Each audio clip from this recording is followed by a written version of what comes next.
I'm just so glad that you two meet. That as you know, I heard about Kyriacos from Paul, and then I read the book, and it's the Mountain of Silence, and it really kind of well, if a book is if one book is life changing, then that book certainly was. And Well, I feel very humbled because it's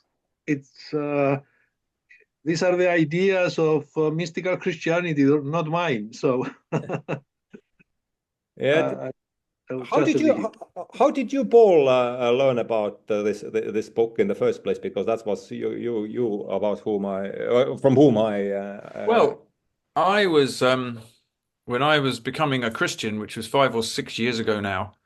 It was quite an unexpected journey, and after a while, if you're becoming a Christian from having not been a Christian before, you face the question of what kind of Christian you should be, because there are about 10,000 different varieties in the world. Right, You right. count all the little Protestant sects all over the place. So, but anyway, I was interested, and to cut a long story short, I was intrigued by Orthodoxy. I wanted to know more about it. And actually, Rod Dreher, the American writer, suggested to me that I should read this book. I think it was one of the things that had I don't know if it had made him Orthodox. He'd been Orthodox for a long time, but he said you really need to read this book. And I've been a Buddhist for quite a number of years, actually. I'd practiced Zen Buddhism, and I think I'd believed the stories. Actually, these are the stories that Kyriacos talks about at the beginning of the book. Actually, the notion that we have in the West that Christianity has nothing really to offer us if we're seeking mysticism, or if we're seeking direct contact with God, or if we're seeking a kind of a very old, deep tradition of the kind that you might find in Buddhism, which is why Western people always go to things like Buddhism or Hinduism. They go off to the East because they think, well, Christianity's got nothing for me. It's just a kind of Yeah. moral system. And that's the kind of Christianity I grew up with in England in Anglicanism. I wasn't Anglican myself, but that was the culture, and it's very much a kind of system of moral rules, I suppose. Well, It that's didn't. the Protestant. Yeah, very Protestant. Very. I mean, the Anglicanism is a bit curious because it's kind of halfway between the Protestants and the Catholics. You know, they can't make up their mind. But it didn't seem. If you're looking for a really deep connection with God, which I think I was, Western Christianity doesn't feel like it knows how to give you that. So when I read this book, it was very eye-opening for me because I didn't know anything about Orthodoxy. Really, my family, my grandmother was from Cyprus, so she would have been Orthodox, but she was never practicing. I did have family in Cyprus, Nicosia, who I would occasionally visit, and my great aunt there was very Orthodox. She had a lot of icons in her house, and she would go to church. But I didn't know what that meant. I just knew that the Orthodox had big beards and big hats. That was all I knew. So it's quite intimidating if you come from Western Europe and you walk into an Orthodox church and you don't know what's going on. So I didn't really understand it. So your book was very eye-opening to me, Kyriacos. It really it opened up the kind of riches of this treasure chest of the Orthodox East. And I thought, I didn't know Christianity could do this. I didn't know this was part of the faith at all. And I think the Mountain of Silence is a really important book. It's a book I always recommend to people if they're interested in Orthodoxy, because it shows lost Western people that you can be a mystical Christian, and that you can be a mystical Christian by following a tradition rather than having to sort of make it up yourself, which is what a lot of us do in the West, you know. So I think it's really important to show people that, because we're just a lot of Western people are very lost and seeking God, and they don't really know how to find it. And for me, that was it was one of the things certainly that took me into the church. Well, that's the story of a lot of people who have gone through Western education, and they were nurtured with the thought of Nietzsche, of Marx, of Freud, of Bernard Russell, the Sartre, all of these guys who created the kind of worldview that most of the academics found themselves in. And this is what led me to agnosticism after I came to the United States in 1960. And I had all of my education during the 60s. So by the time I got my doctoral degree in 1970, I was by necessity an agnostic, because there was nothing that I encountered during my academic education that would have hinted of the reality of other realities. Mm-hmm. And so I came to the US as a naive believer, so to speak, because I grew up in the Eastern Orthodox Church. And by the time I I struggled through all the upheavals of the 60s. I was a product of a troubled island during the 50s. So I came to the United States and I encountered different kind of problems. And one of the basic problem was what I found as even though I didn't call it that way at the time, I didn't have the vocabulary, but I was exposed to a very nihilistic Weltanschauung, right? What the Germans are talking about, that there is no truth. It's a matter of preference. Nothing beyond the physical world. What is of value is simply purely subjective, and the only way to truth is through empirical scientific investigation. So what we learn from the mystical philosophies and religious traditions was nothing more than a leftover of a superstitious past. So I was a very unhappy, I must say, unhappy agnostic, but I thought I had no options. If I wanted to be a bona fide academic and intellectual, I had to be on the side closer to the atheistic perspective. And there were several turning points that triggered my curiosity. I was exposed to the world of Piderim Sorokin, the Russian emigre who eventually started the sociology department at Harvard. So in my eyes, he had legitimacy because he was a Harvard professor of sociology. And he took part in the Russian Revolution. He was sentenced to death by the Bolsheviks. So the day before his execution, he was let out of jail and eventually came to the United States and made a career here and a great name for himself. But he had a different way of looking at the world, very different than all the other sociologists, in the sense that he claimed that we know truth not only through our eyes, our five senses, and through the mind, through philosophy, but also through intuition, something that has been neglected in the West. By intuition, he meant a direct knowledge of that which is beyond the reality of the senses. And that triggered my interest. It was almost like a little window that opened up, that may be something more to reality than what science can teach us. And when I got my doctoral degree and I got a position at the University of Maine, I was introduced by a colleague of mine to transcendental meditation. And I never heard of the term before. I heard of Maharishi during the 60s, because that was a time when a lot of very important things were happening that opened up the Western mind to spirituality. What was happening in the sciences, in quantum physics, the Big Bang of cosmology that suggested a creator. There was the emergence of transpersonal psychology that I came to appreciate what they were doing. Abraham Maslow, Stanislav Grof, and all these guys who provided an alternative to mainstream academic psychology. So it seems like you both have these Eastern connections through Yes. Buddhism and transcendental Buddhism. And I started reading Hinduism and Buddhism. Yeah. So I thought that if you wanted to find truth other than that of science, I had to go to the Himalayas. But in my case, as Harto knows, I accidentally encountered I began getting interested also in Native American spirituality. I was excited one time and I went to say to Emily, my wife, that maybe we'll discover God in the laboratory because of so many things were happening.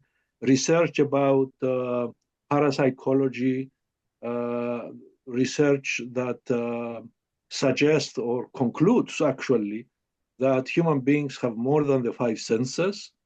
And that was very exciting for me.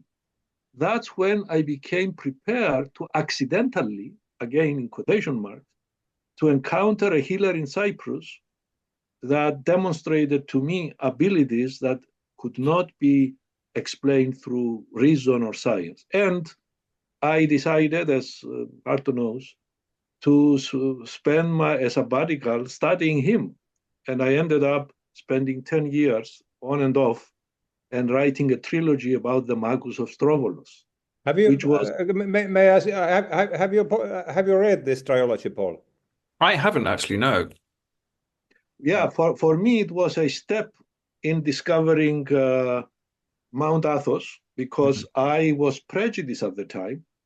During the 60s, I became a skeptic, an agnostic. The 70s, I began to question my agnosticism because of my exposure to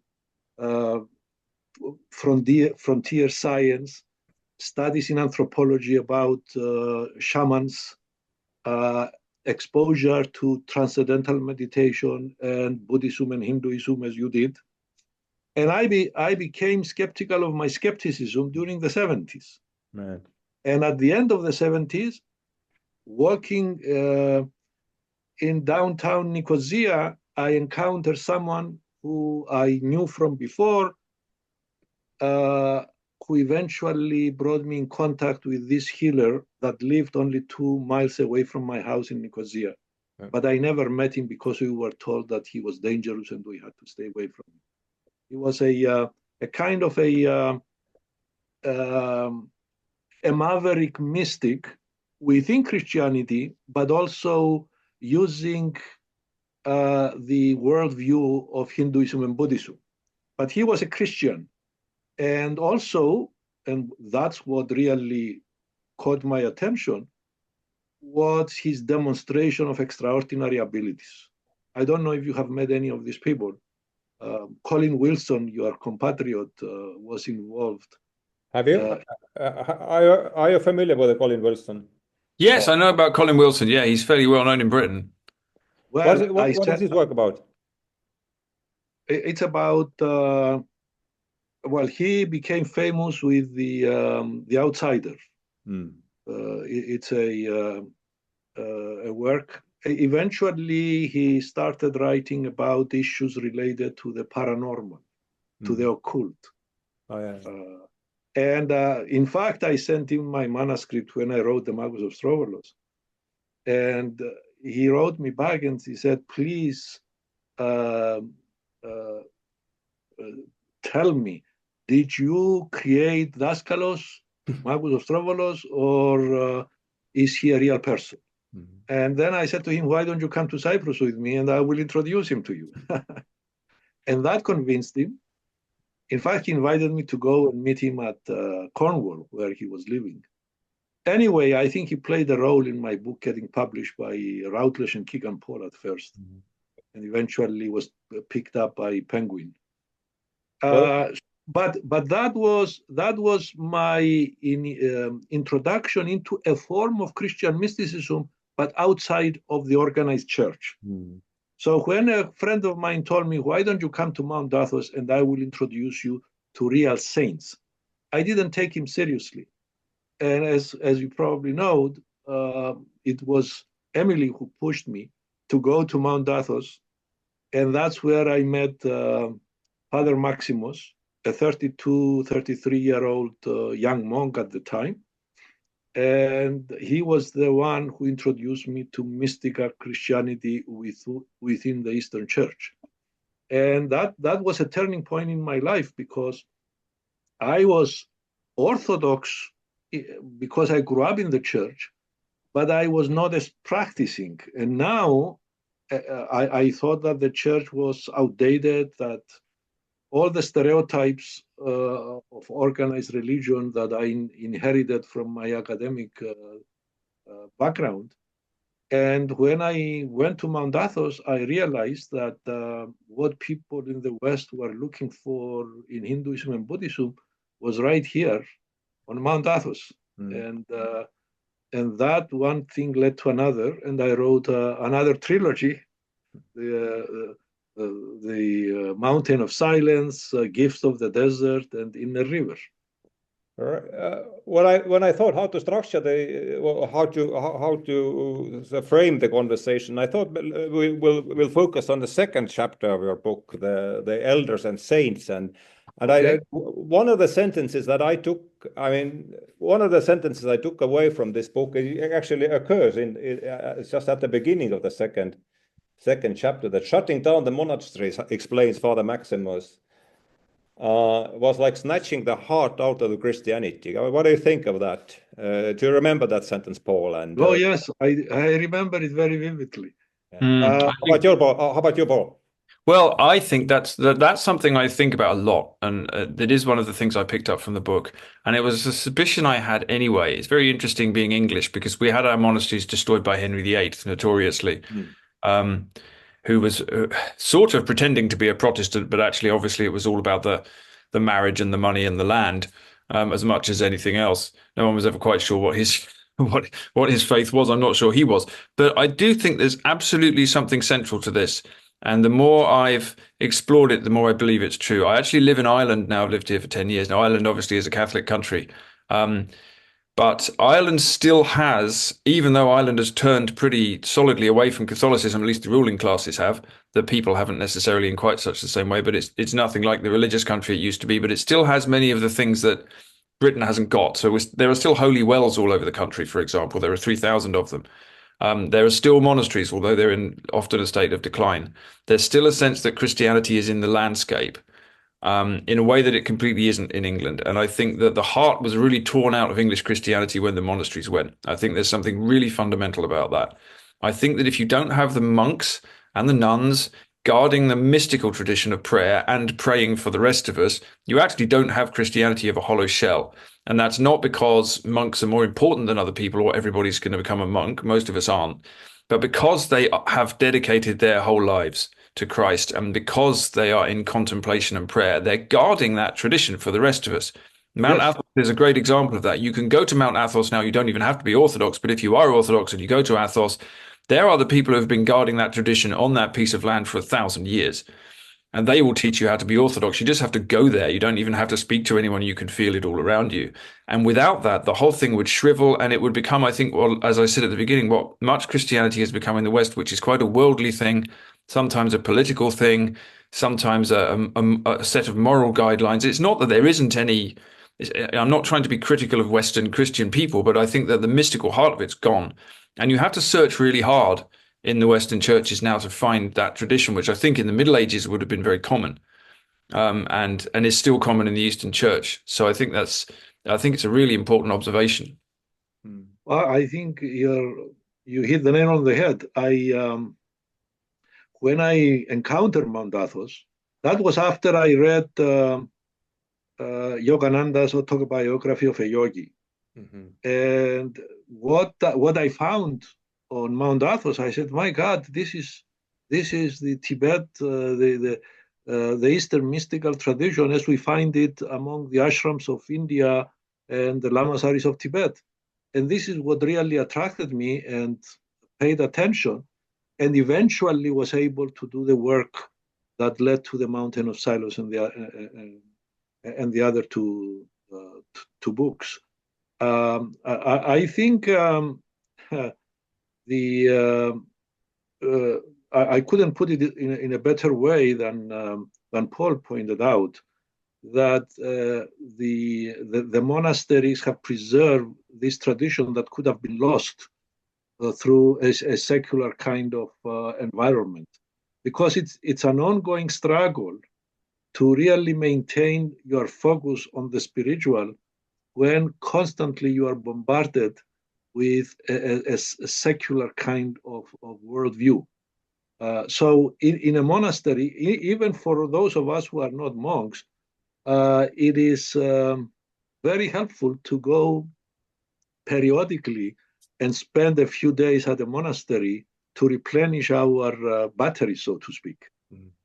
And this is what happens when people go to Mount Athos. They come back charged. Now, about the saints, who is a saint, really? Mm.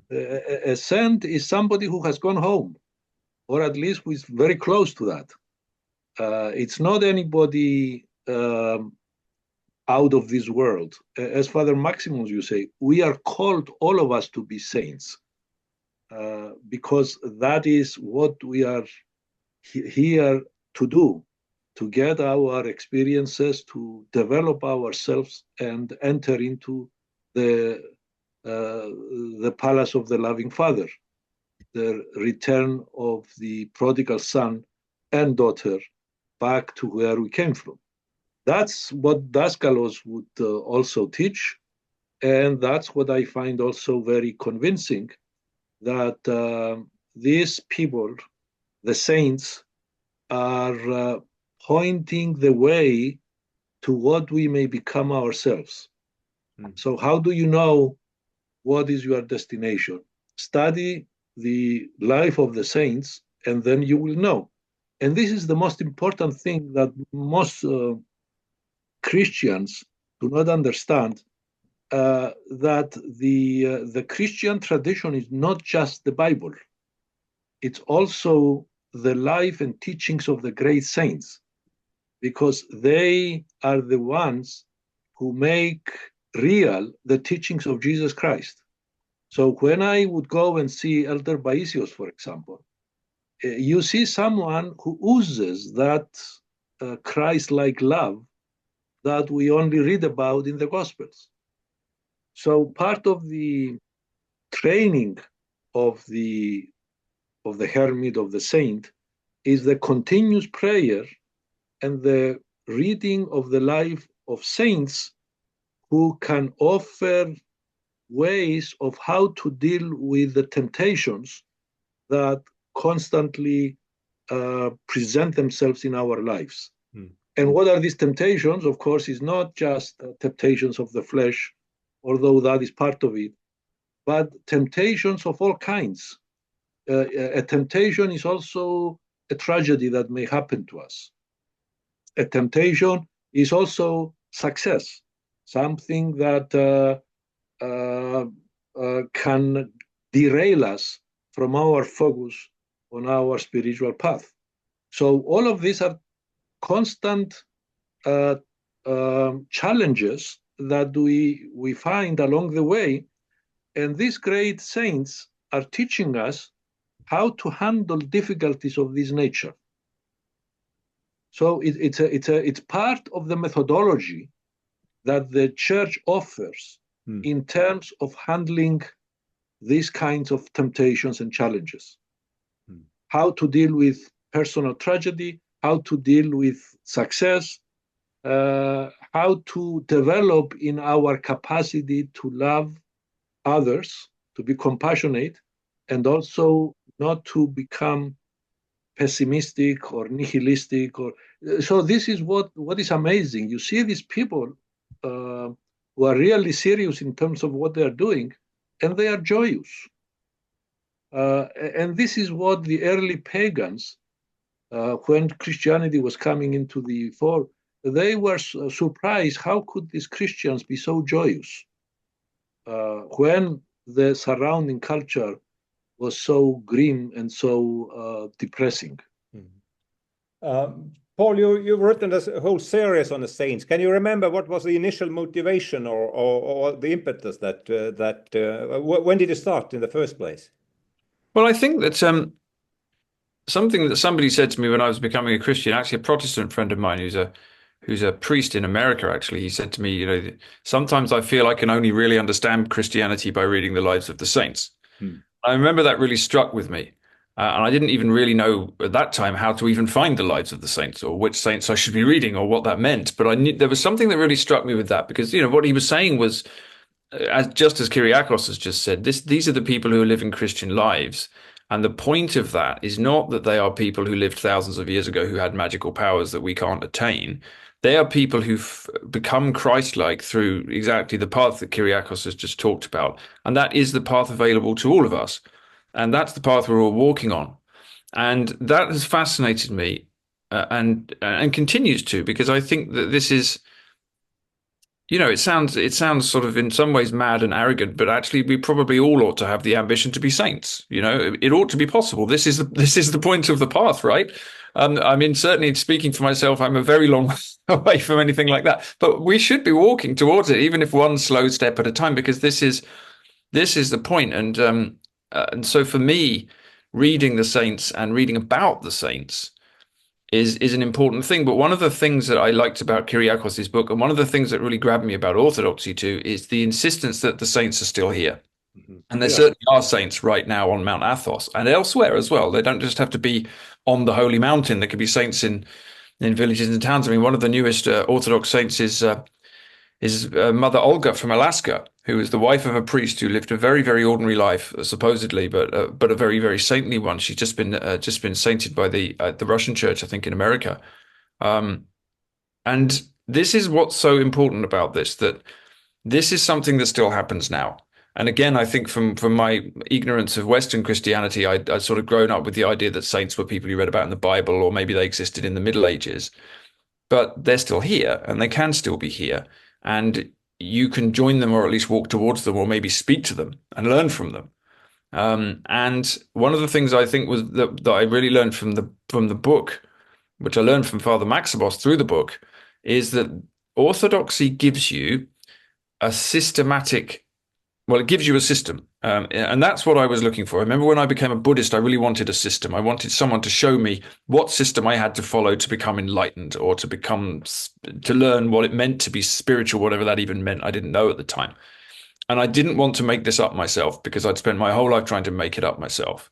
I wanted to go to an ancient system that rooted me to something true and then learn from it. So when I became a Christian, I said to myself, okay, well, what is the most authentic Christian tradition that will connect me right back to Christ and the time of the apostles and the early church, and will teach me how to do what I have to do, which is try to become Christ-like, because I can't do that on my own. And that's one of the things I think that your book, Kyriacos, is very valuable for. And also more broadly, the monastic tradition is valuable for. That there is a system. And I love the way that Father Maximos expounds it, or rather you have him expound it in the book, where he lays out exactly what the system is, and exactly what the traps are that you're likely to fall into in your mind. And I read that and I thought, well, okay, here it all is. It makes perfect sense. And when you call it a Christian Tibet, I remember that particularly stuck with me as well, because this is another idea we have, that we have to go off to exotic places to find spiritual truth. But also the reason people want to go to Tibet or want to go to a Hindu ashram in India is because when they go there, they hope they will meet holy people, and they hope they will be given a system, which they can't really find in the West. And that's a reasonable thing to want. They don't feel that, say, the church in the West gives them that system if they want to walk through the faith, for better or for worse. And I think here on Athos and in Orthodoxy, and particularly in the way that you lay it out in the book, which is very accessible to non-Christian people, you can read this and you can say, oh, look, there's a system. It's a Christian system, and it's a very old system. It's not something someone's just made up. It's ancient Christian mysticism. It's still alive on Mount Athos and elsewhere, and I can do it. And that's revelatory. And the notion of walking towards sainthood is a bit like, if you're a Buddhist, you're walking towards enlightenment. That's what you're trying to do. You're trying to become enlightened. You probably won't, or at least you might not, but you want to be, and that's where you're headed. And it's the same here. We're walking towards sainthood. And I think that if you see that as a thing that's actually possible, and you see that saints are alive today and you could speak to them, then that's revolutionary stuff, I think.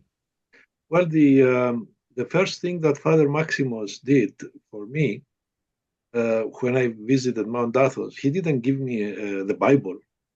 He gave me the life and the teachings of Saint Silouan the Athonite, who was on Mount Athos as a Russian hermit, and he has influenced large numbers of people on the Christian path. Also, I met Elder Paisios, who was a Now he's a saint. I see him in churches as an icon. But I knew that person in 1991, and I remember at the time that I said,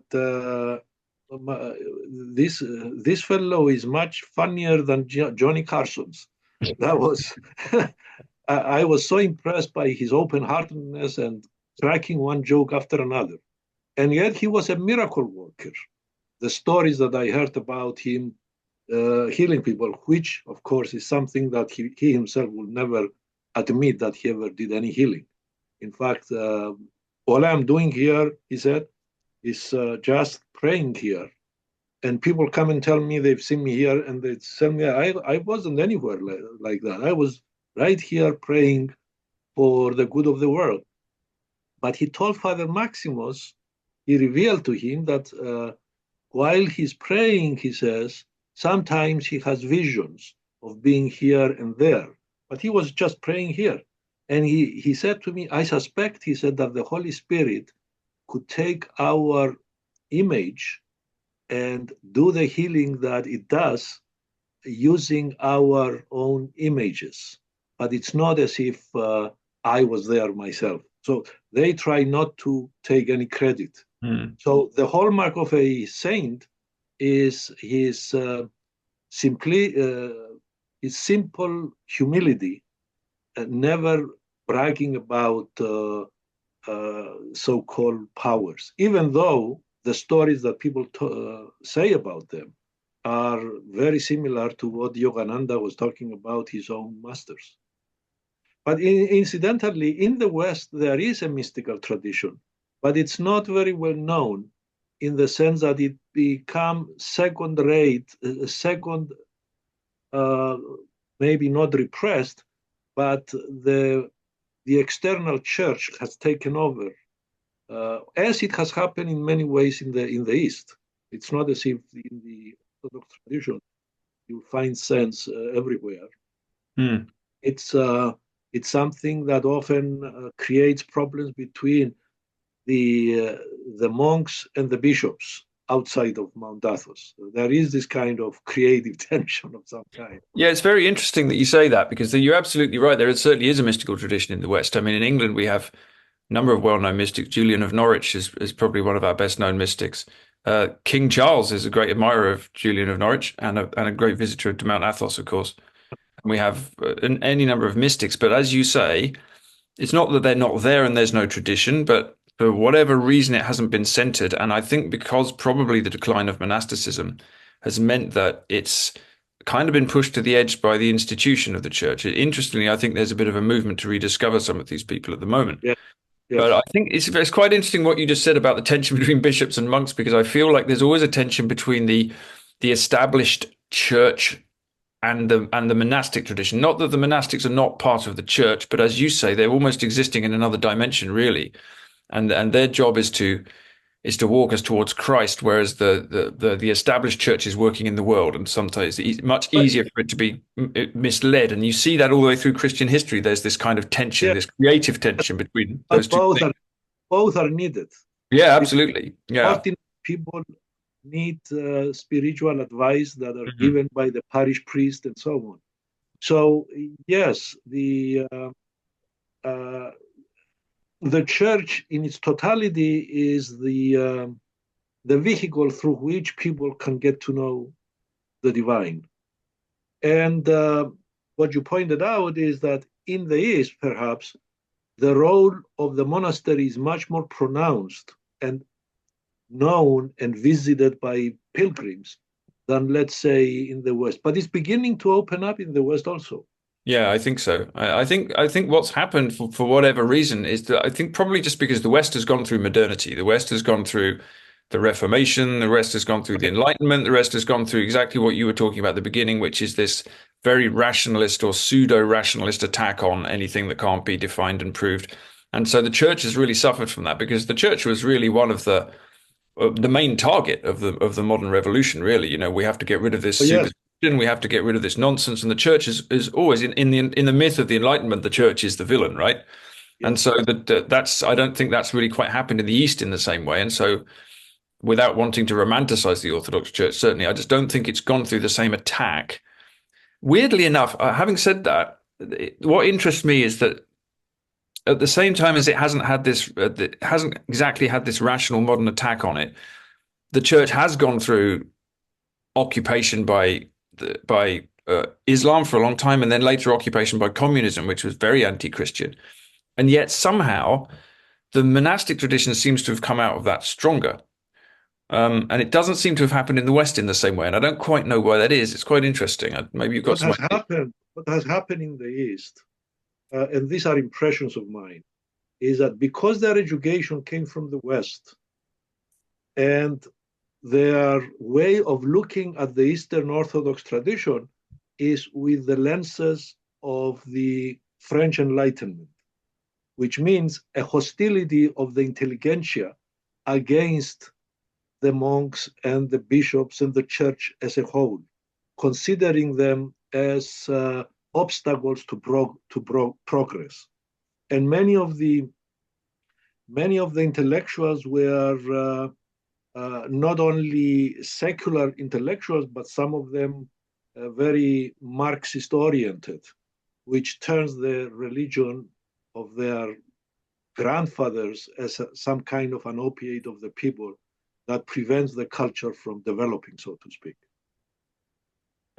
And there are some things that may irritate modern individuals in terms of the times when the church gets involved in politics, which corrupts both the political system as well as the religion. So that's why, as Father Maximos would tell me one time, that I believe in the separation of church and state precisely because of this problem. Yes, well, I share that view, definitely. Well, just a question for you, though. Why do you think it is that I mean, I'm in the Romanian church myself, and so Romania had, obviously many decades of communism and quite brutal attacks on the church, and especially some of the monks and the monasteries. And obviously they had the same thing in Russia. And yet, when communism fell, the monastic tradition in Romania seemed to flourish immediately. It sprang back up. The monasteries are now full of young people. I visited several times. It's quite something. So despite this kind of very mechanistic, very socialistic, very pseudo-rationalistic attack on the church, despite that, the monasteries or the monastic tradition seems to have sprung back in a way that the West, even though we haven't had communism, it's almost more of a slow grinding down of religion here, and it's sort of faded away. That's how it feels. Not to say that it couldn't come back again, but I wonder if you have a view on why Orthodox monasticism seemed to revive quite quickly after that. If there was anything in there particularly that made that happen. Well, this is an interesting phenomenon for historians of religions, but I think there may be the result that the collapse of the communist ideology left a lot of people disoriented because in the past it provided a kind of a worldview that provided a kind of a pseudo meaning for their inner search for purpose in their lives. I know a friend of ours, he died now, who was a very nice man, but a very committed communist, a writer.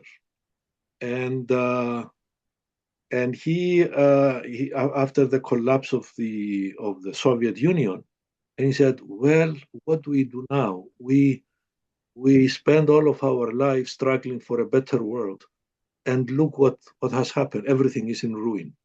So here is the way I think a lot of people may have felt, and sensitive young people who were in search of meaning in their lives because they could not get it from anywhere else.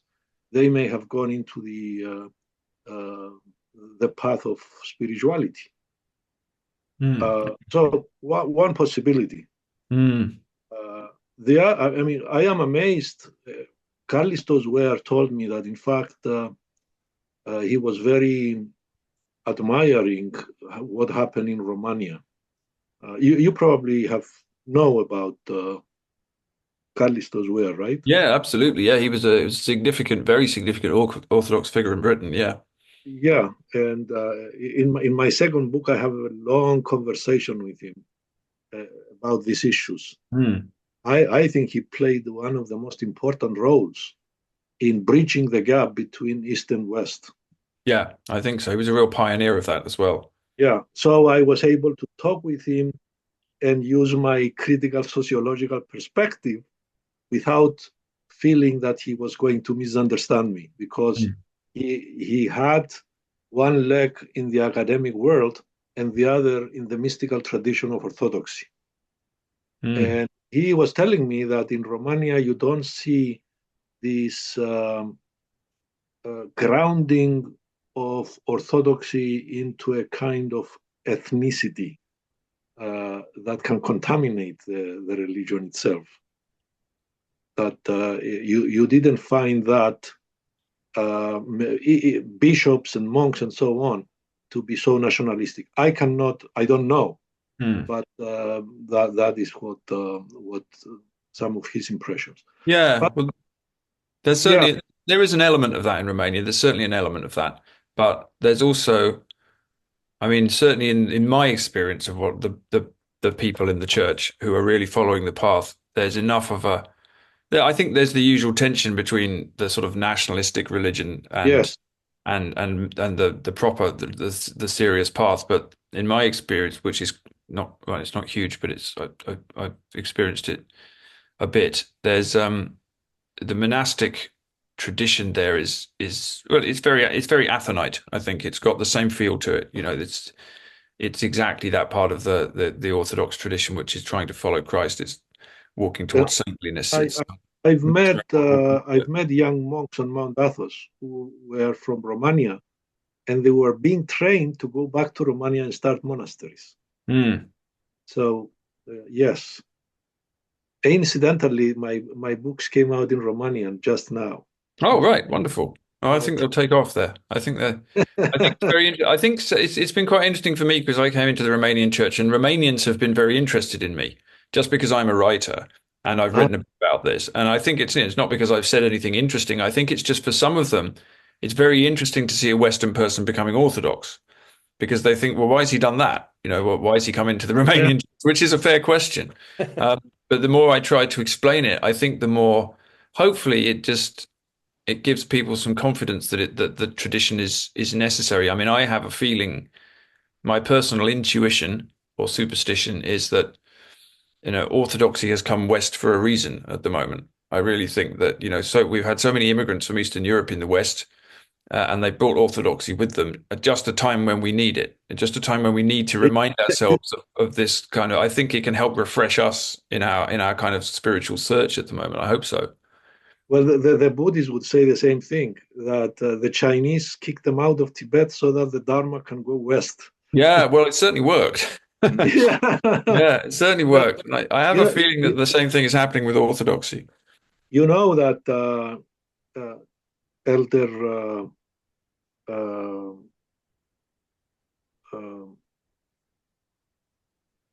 well, he created Frem. He created Yes, 20 yeah, absolutely.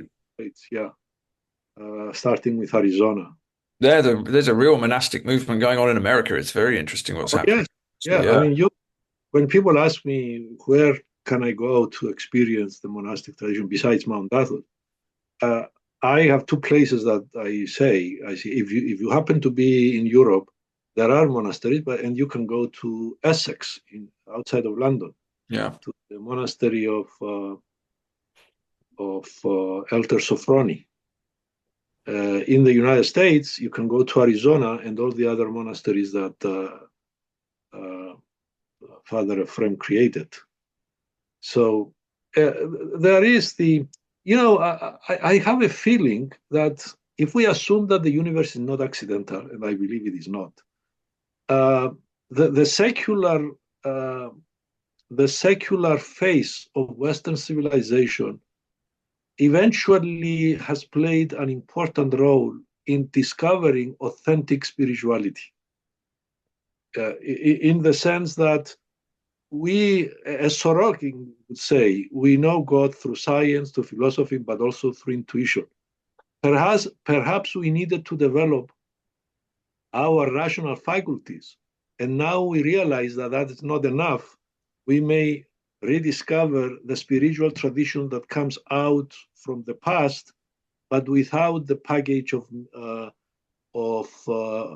the negative things that we identify with medievalism.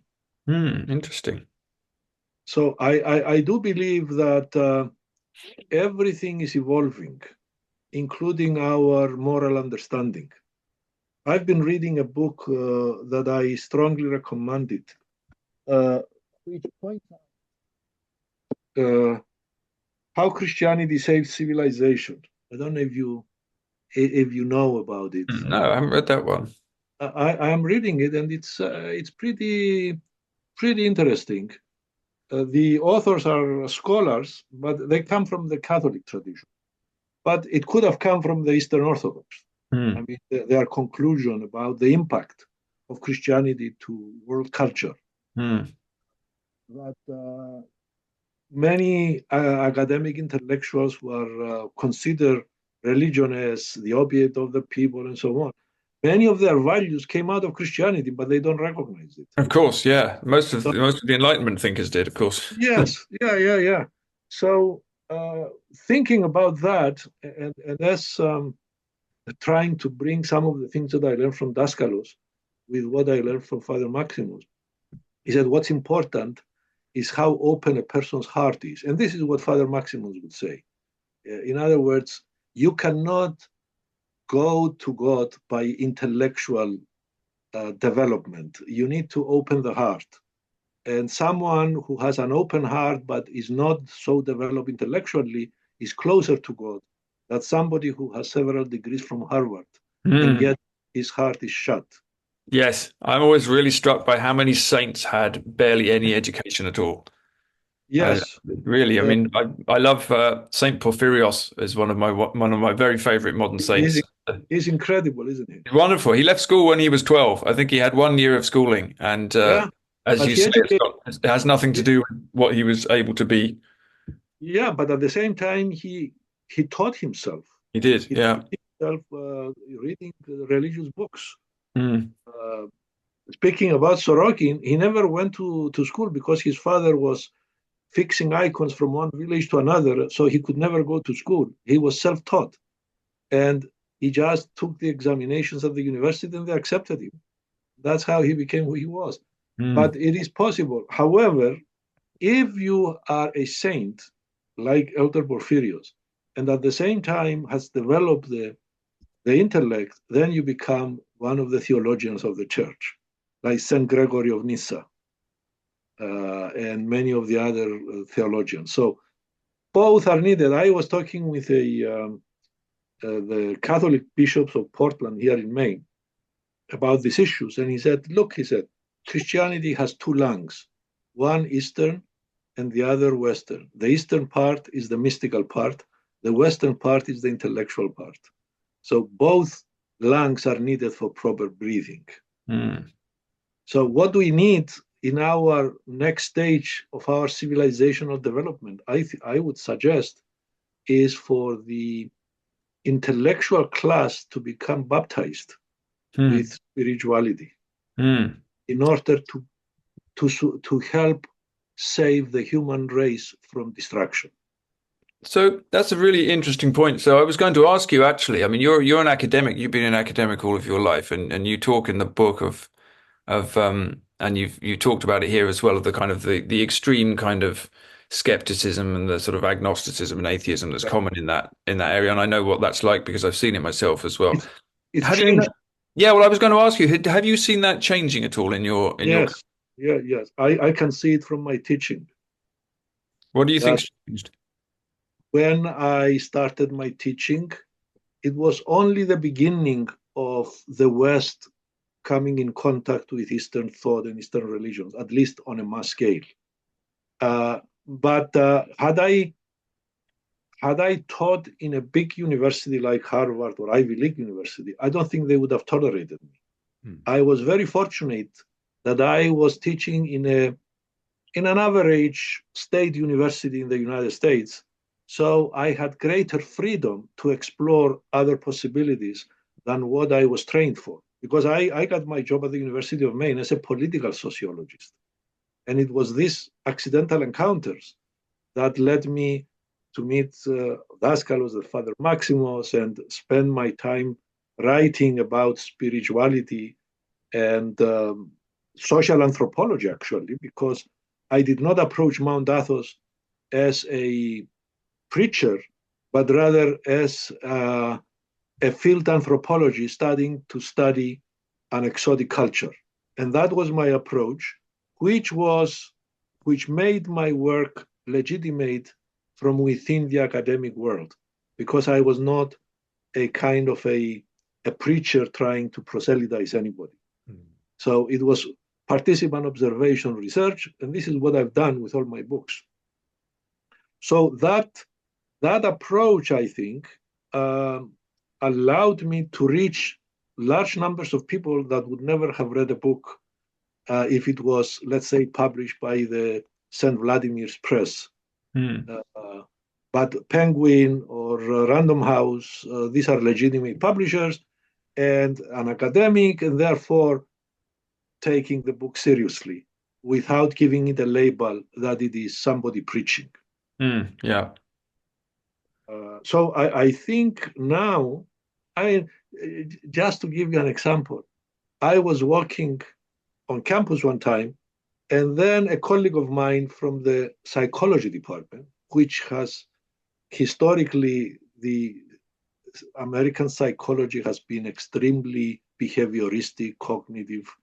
Everything is explained away as nonsense other than what it is subjected to controlled experiments and so on. And he said to me, I didn't know him personally. I knew of him and I saw him around, but we were not friends. And he said, he stopped me on the way and he said, by the way, me and my wife are reading your books and we really love them, but I cannot bring that into my research. But the fact that he was reading them, and academics started writing to me about how the books have influenced them. This is what I have as my feeling what is happening in the culture. My earlier books, the Magus of Strovos and so on, I would get letters, emails, and visits to my office, and people would tell me, we live in these realities, but we don't dare talk about them because they think we are crazy. Yes. And they tell me all kinds of mystical experiences that they have. So in that sense, I get the feeling that even academics have experiences, but they are worried about revealing them because they may think they are crazy. I met an airplane pilot who was telling me that he almost lost his job because an air hostess, because he saw UFOs, and he wanted to report about what he was seeing. It was just unidentified. He couldn't make what it was. But she thought he had hallucinations, and therefore he was a danger to aviation. Finally, he managed to survive this inquisition, and he kept his job. But things are changing. I believe that there is an increasing minority within the academic world that is becoming sensitized to these other realities. And I think quantum physics is helping out in that direction. Also, the Big Bang theory of the universe, which is now the accepted worldview of astrophysicists, that the universe is 13.7 billion years old. And that, which means what? That there is a beginning. Well, who started the beginning? All of these questions are leading towards away from physicalism, away from materialism. Yes, Big Bang Theory always struck me as just another way of telling the story of Genesis chapter 1. Yeah. Let there be light, and then there was light, and there it is. And it's fascinating, actually. This is what generated anxiety and resentment on the part of the establishment. Even Hoyle, he said, well, what is this nonsense, this Big Bang? That's how it's called, the Big Bang theory, because he's the one who gave it this negative label and it stuck. Because they thought that the Big Bang theory is going to open the door to religion that we tried so hard to get rid of it from, and therefore contaminating science. But this is changing now. This is changing. And the most, one of the signs of this change is that the head of the genome project in the National Institute of Health, Collins, wrote a book about his religious beliefs, that God is a reality. And the skeptics try to kick him, to fire him from his position because somehow he was endangering the scientific enterprise. Interesting. But Yes. it's changed. Things have changed. Mm. When I was in the 80s, when the Magus struggles came out, I felt a bit alone. I said, because I didn't know very many academics who were doing this kind of research. But I found out Michael Harner, the New School of Social Research in New York City. And I went to see him, and it was quite an interesting encounter because he was a chair of the anthropology department. And before that, he went into the Jivaros in the Amazon to study their medicinal culture. And they told him, if you want to understand us, you have to become one of us. And he went all the way, and they gave him all kinds of powerful mushrooms. So he came back to the US as a bona fide Jivaro shaman. And he went on public radio and television claiming that these tribal people have a lot to teach us about ecology, about and this is knowledge that has been lost as a result of rationalism. So anyway, he started the Center for Shamanic Studies. So when I told him about my experiences, he gave me a lot of support. And when I came up for promotion as full professor, he wrote a letter claiming that my work is bona fide, legitimate academic work.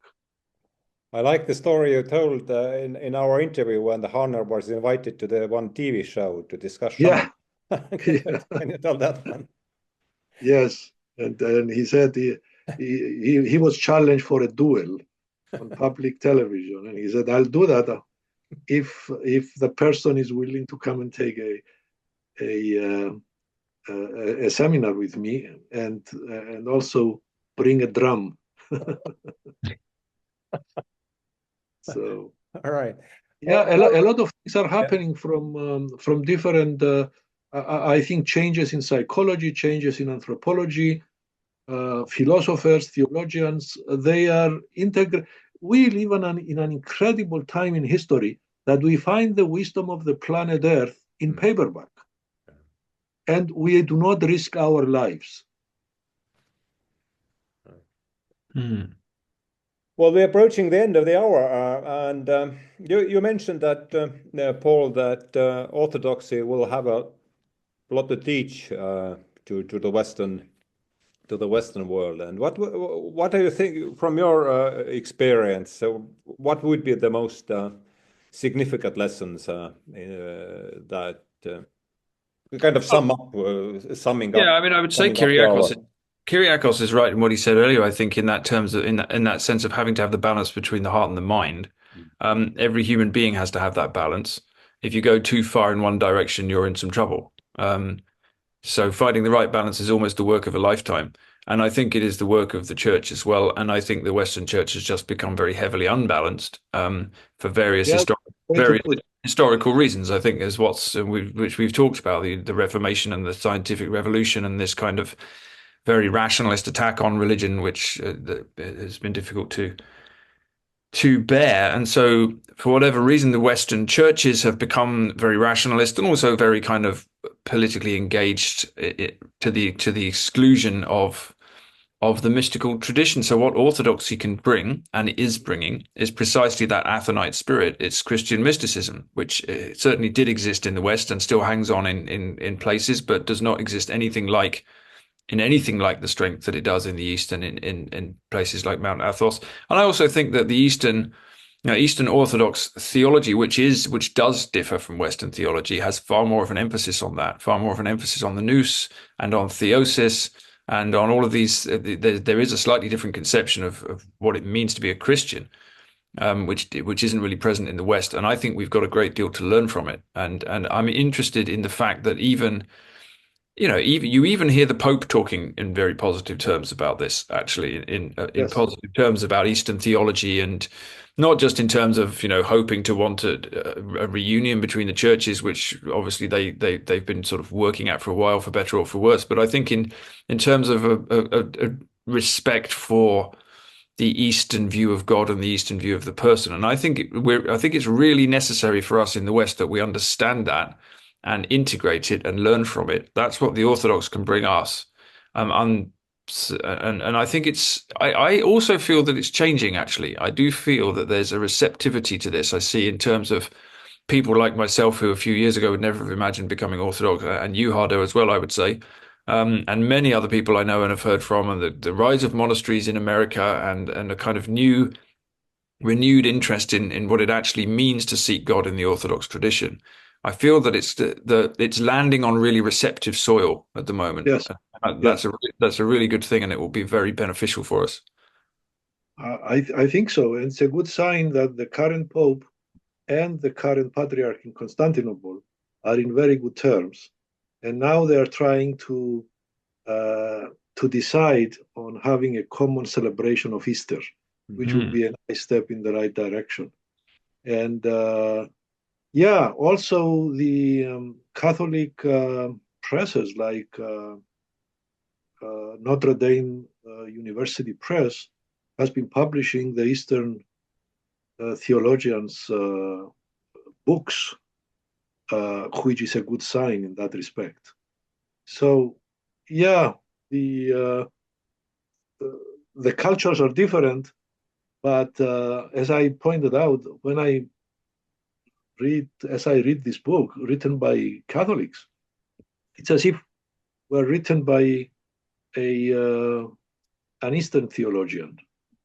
So we are in the 21st century. I think we may see a movement in the direction of a more holistic understanding of the world that will help us overcome a lot of superstitions that are considered to be mainstream religiosity, such as, for example, the notion that either you go to hell or you go to paradise, and that's that.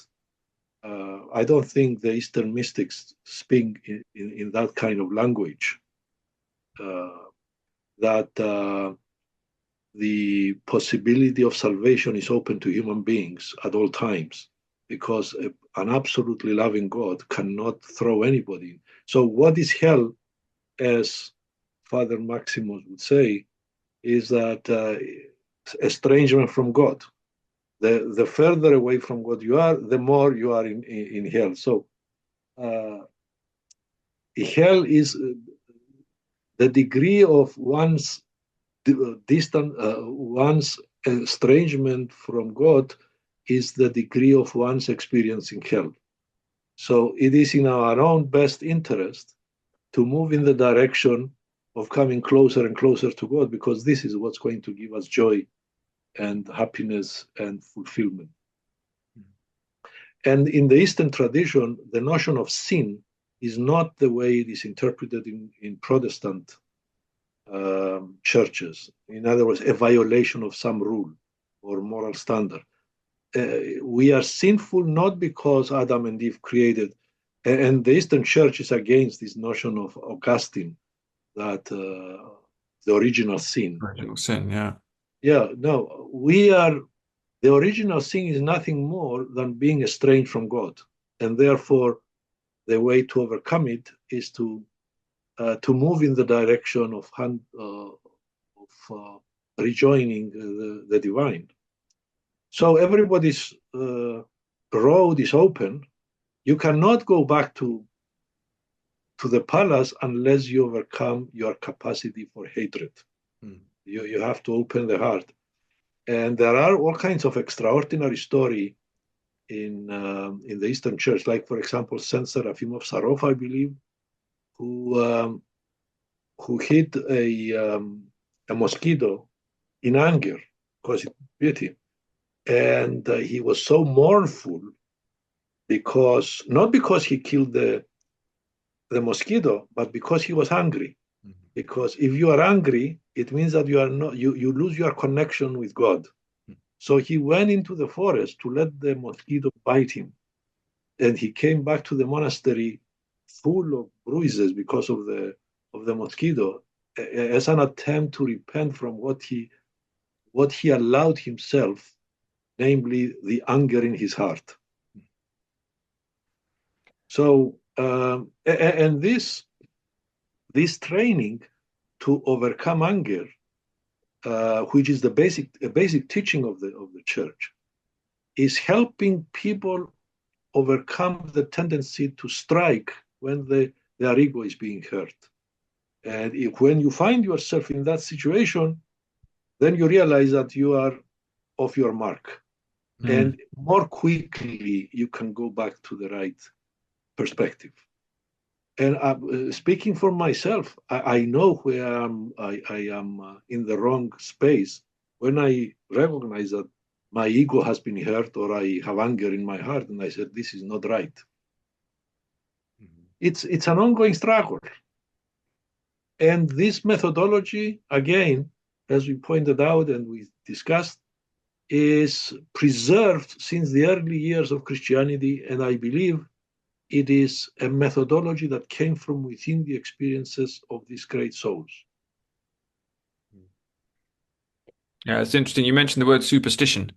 I think there are different kinds of superstition. There's the kind you're talking about, where there are also modern superstitions, and I feel like we in the West are very caught up in modern superstitions around, much as you were talking about earlier, actually, around science and reason, particularly around the kind of dominance, the left brain dominance of science and reason, and how scientism can solve our problems, and how there's only one way of seeing the world, and there's a very particular perspective on that.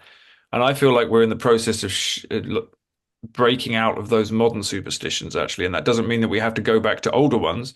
It means that actually, once we've broken free of this very simplistic idea of what science and reason can do for us, then we can start to see what they can actually show us, and how they have to be balanced out with faith and with mysticism and with these spiritual practices. And there's a hunger for this at the moment. Like, you can really feel something's just happening in the culture. There's a real hunger for genuine spirituality. There's a hunger for God. And to develop the kind of discernment so that we recognize that not everything mystical is good.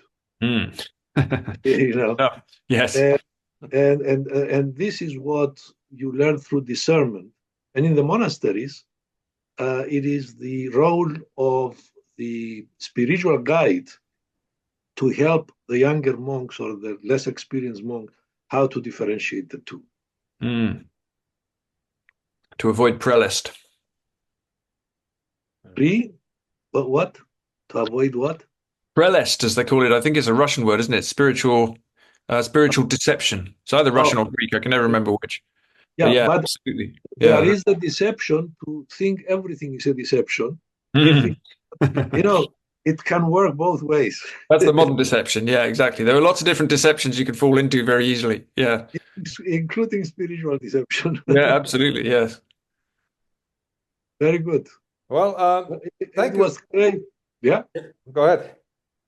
Well, I enjoyed the conversation with both of you. And well, thank you so much, and I'm so glad that you two meet. And thank you so much for not only for this meeting, but for both of your contributions. Well, let's keep in touch. Quest and send. Yeah, please. Send, yeah. Yeah, and thanks for bringing us together, Harder. Really appreciate it. My pleasure was entirely mine. All right, and all right. I am sure I'll see you in Cyprus when you come there. Yeah.